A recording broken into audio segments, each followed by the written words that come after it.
Le ministre de la Défense nationale, Charles Richard Monzo, est arrivé à Pointe-Noire pour la relance du projet de construction de la base navale de Pointe-Noire. Un projet qui rentre dans le cadre d'évaluer les modalités de mise à disposition du foncier nécessaire à son implantation. La mise en pratique de cette œuvre permettra à coup sûr à la Marine nationale congolaise d'améliorer ses conditions de travail en matière de sécurité maritime. La politique de défense du Congo est mise en œuvre dans son volet militaire au moyen des forces armées professionnelles et républicaines qui disposent d'unités de différents services aptes à remplir leur mission dans toutes les formes d'engagement. Votre visite de travail dans notre zone militaire de défense s'inscrit en un point douté dans le cadre de l'amélioration de notre outil de défense qui permettra de disposer davantage des infrastructures navales qui donneront une nouvelle impulsion dans la satisfaction de nos besoins logistiques.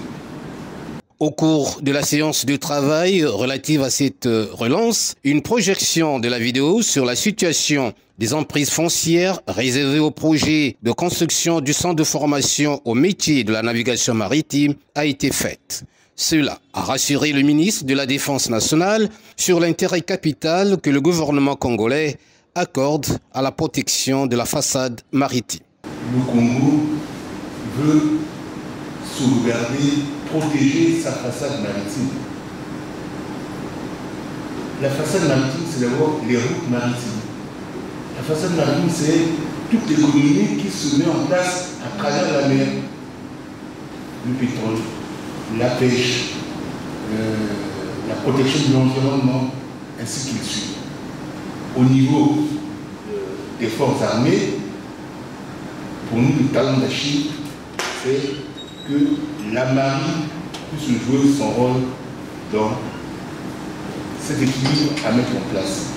C'est pourquoi d'ailleurs, le concept de l'action de l'État en mer est mis en place et nous voulons l'adopter parce que de la mer, toutes les administrations doivent être déployées pour que chacun joue sa partition et que cette richesse éternelle que nous avons, la mer, le fleuve Congo, puisse être sauvegardée.